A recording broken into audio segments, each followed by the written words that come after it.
A few weeks ago, the North Korean leadership said it will ignore its non-aggression pact with South Korea that supplements the Armistice Treaty, a treaty which the South never signed. Now, Pyongyang does not want a war, and although it may seem so on the surface, the primary goals of North Korea is the preservation of its government.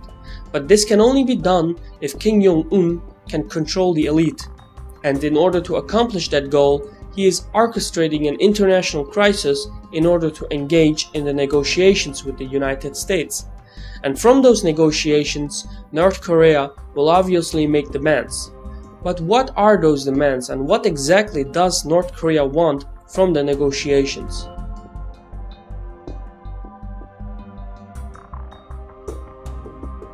The survival of the North Korean government has been getting more and more difficult over the years. The country is an economic mess, and any reforms in this area will require Kim Jong Un to change the elite and the top class of the country. So reforming this way will be met with resistance within the North Korean elite. Another solution is by even closer cooperation with China, but this will make the country even more dependent on its neighbor. That's not something that Kim Jong Un wants. So the third option is the renegotiation of the Armistice Treaty and adopting a peace accord. Now this is the interesting part, because the Armistice Agreement puts a lot of constraint on the North.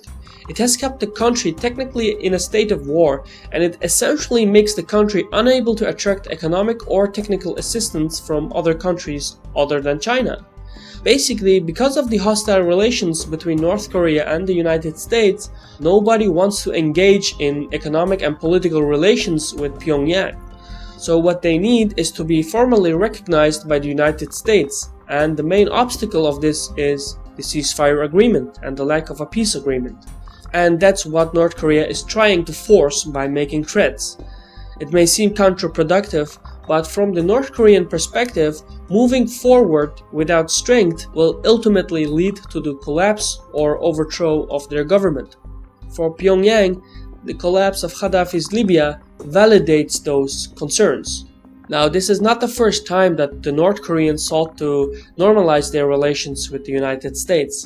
In 1994, the former leader Kim Il-sung engaged in a normalization program called TheAgreed Framework. It was meant to be a historic summit that would peacefully solve this Cold War conflict, but the program ended when Kim Il-sung suddenly died of a heart attack in the same year. There were some allegations that this was an assassination, but nothing definitive. The newly appointed leader, Kim Jong-il, could not keep the North Korean elite committed to the reforming path, and so this program was abandoned. Today, the economy of North Korea is still in decline, and its dependence on China continues to grow. Kim Jong Un is seeking to pick up where his grandfather left off.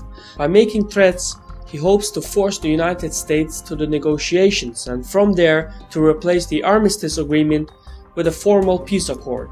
But one of the problems with this is that both sides have their conditions.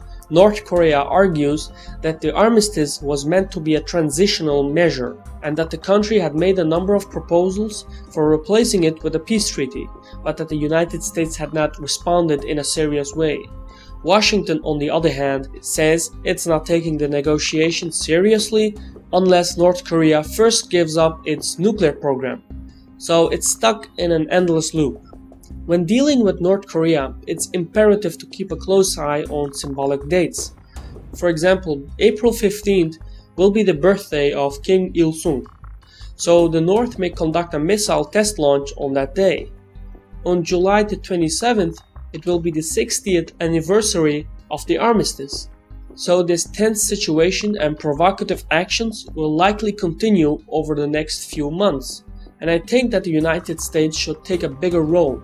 North Korea may act irresponsibly, but that doesn't mean that Washington should engage in that game. The US needs to demonstrate good faith and formally recognize North Korea. This would acknowledge the North Koreans' international legitimacy and also show that the US is not intent to attack the North Koreans. It would create a foundation for trust between the parties. From there, the Korean Agreed Framework should be picked up again where it was left. This would eventually lead to the replacement of North Korea's nuclear power plant program with light water reactor power plants. In the meantime, Washington could reason with Pyongyang not to sell its weapons and missile technologies to other organizations and countries. These kind of step-by-step measures could lay the path for normalization of relations between the United States and North Korea. This was a Caspian report by me, Shivam. Thank you for watching, and Sarol.